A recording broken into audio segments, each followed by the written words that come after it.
વાવથરાદમાં ખાનગી વીજ લાઈનો મુદ્દે 4 ગણું વળતર માંગ. જિલ્લા કોંગ્રેસ સમિતિની કલેક્ટરને રજૂઆત. વાવથરાદ જિલ્લામાં પસાર થતી હાઈ પાવર ખાનગી વીજ લાઈનો મામલે બનાસકાંઠા જિલ્લા કોંગ્રેસ સમિતિએ જિલ્લા કલેક્ટરને લેખિત રજૂઆત કરી ખેડૂતોના હકોના રક્ષણની માંગણી કરી છે.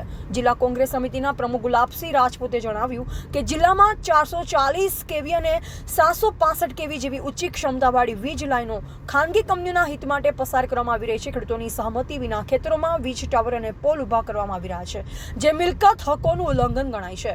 રજૂઆતમાં આક્ષેપ કરવામાં આવ્યો છે કે 1885ના ટેલિગ્રાફ એક્ટ અને 2003ના ઇલેક્ટ્રિસિટી એક્ટ મુજબ નોટિસ અપાઈ રહી છે, પરંતુ વળતર જંત્રી દરે ગણતરી કરી ઓછું અપાઈ રહ્યું છે. જિલ્લા કોંગ્રેસ સમિતિએ 2013ના જમીન સંપાદન કાયદા મુજબ બજાર ભાવના 4 ગણા વળતર આપવાની માંગ કરી છે.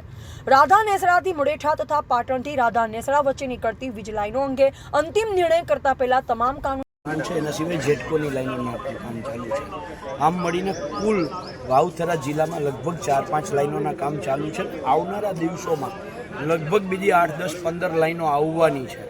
ત્યારે સૌથી મોટો પ્રશ્ન એ છે કે કોઈ પણ લાઈન જ્યારે નીકળે ત્યારે એની પહેલાં જાહેરાત આપવી પડે. જાહેરાત આપ્યા પછી જાહેરનામું કરવું પડે.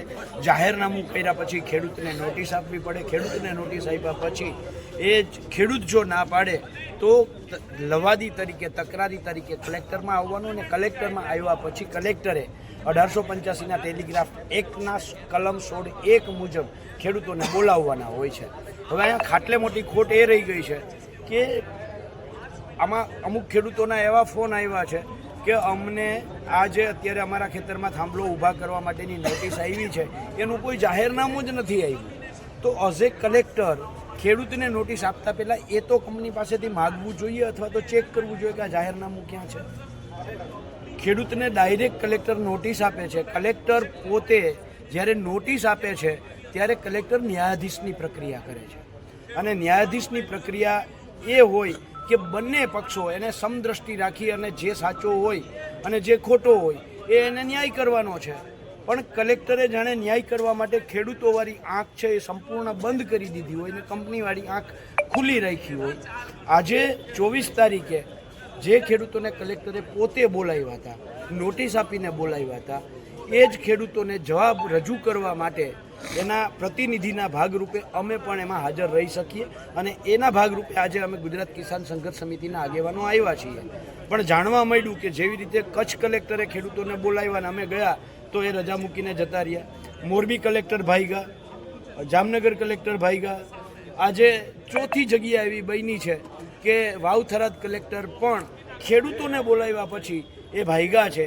એનો અર્થ બહુ સ્પષ્ટ થાય છે કે આ સરકાર અને કલેક્ટરો ક્યાંક ને ક્યાંક કંપનીઓના ખોળામાં બેસી ગયા છે. પાલભાઈ, એક જગ્યાએ ખેડૂતને 14,000 મળે છે, એક જગ્યાએ 1.5 કરોડ મળે છે. આવું તમારે કેવું છે, કેવી રીતે બની શકે?